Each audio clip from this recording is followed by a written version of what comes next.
Bonjour David Lefrançois. En, Bonjour, en bonjour Maurice. préparation, en préparation pour votre présentation au symposium de la chaire UNESCO des CEMET 2021, merci de participer à cette entrevue.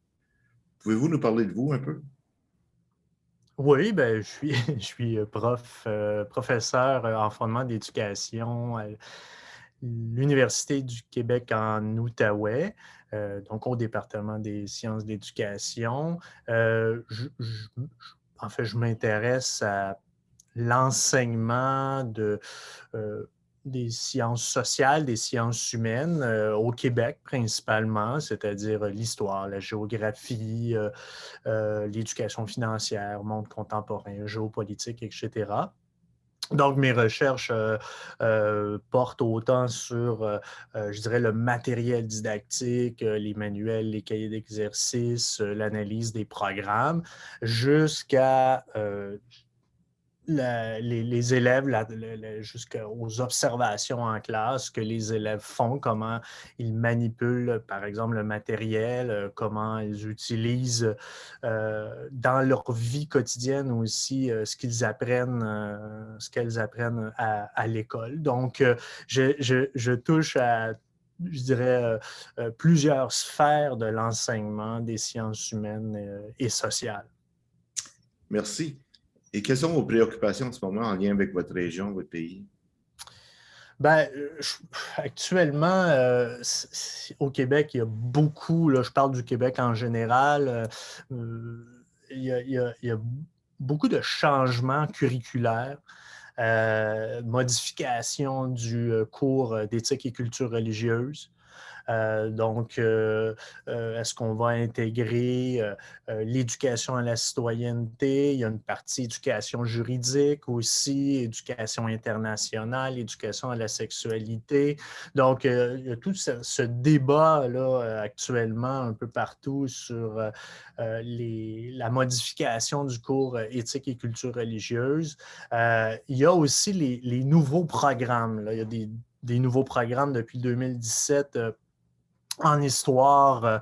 Il y a un nouveau programme d'enseignement national qui a suscité vraiment beaucoup de débats. On a pris part, j'ai pris part avec d'autres collègues au débat là, sur le nouveau programme d'enseignement de l'histoire.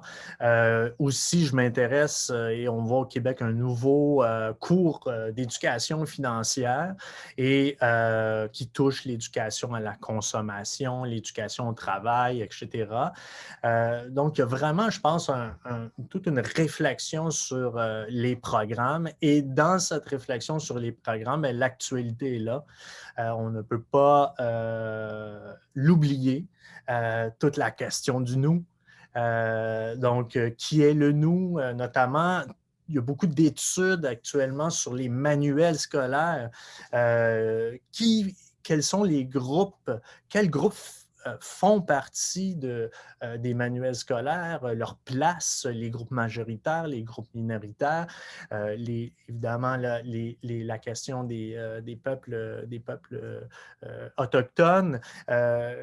Et, et il y a, je dirais, tout un débat social sur la place du nous, sur l'identité, qui se transpose dans les programmes et aussi dans les écoles. Donc, actuellement, c'est vraiment un enjeu qui intéresse mon équipe de recherche. Puis aussi, je dirais, l'actualité comme déboulonner les statuts de McDonald's, etc. Toutes les questions socialement vives maintenant qu'on aborde en classe, qui sont vraiment, qui doivent faire partie là, justement de l'enseignement de l'histoire, d'un enseignement, je dirais, critique de l'histoire. Je pense que c'est vraiment des enjeux actuellement là, en sciences humaines et sociales majeurs. Merci. Et ça m'amène à ma dernière question. Qu'est-ce qui vous inspire en ce moment? Ben, c'est lié un peu à ce C'est que ça. je viens de dire, le développement de la pensée historienne à l'école. Donc, non seulement enseigner un récit, une histoire dogmatique, mais tenter d'enseigner, en fait, d'amener les jeunes à développer une pensée critique en histoire, en géographie, en éducation financière et aussi par rapport à la vie en général. On se rend compte que les jeunes joue beaucoup aux jeux vidéo aujourd'hui, à des jeux qu'on appelle, je dirais, historiques, là, des jeux vidéo historiques, commerciaux quand même. On pense à Assassin's Creed notamment, qui utilisent l'histoire. On souhaite que les élèves deviennent critiques par rapport aussi à tout ce qu'on appelle le monde profane, le monde médiatique. Donc, ça, c'est des enjeux qui m'intéressent et qui intéressent mon équipe de recherche. Et aussi, plus récemment, le cours d'éducation financière. Donc, on aimerait, je dirais, proposer un enseignement d'éducation financière basé sur des enjeux controversés. Donc, l'éducation financière, c'est pas seulement faire un budget, mais c'est réfléchir sur les inégalités sociales, sur les paradis fiscaux, sur l'inégalité fiscale, etc. Donc, ça, je pense qu'il peut y avoir des enjeux controversés qu'on amène en classe et qui forment justement les élèves à la question de l'inéquité salariale entre les hommes et les femmes, etc. Donc, ça, c'est vraiment ce qui m'inspire, ce qui m'intéresse actuellement là, dans mes recherches. Bien, je vous remercie beaucoup, David Lefrançois, pour cette entrevue. Bien, merci, André.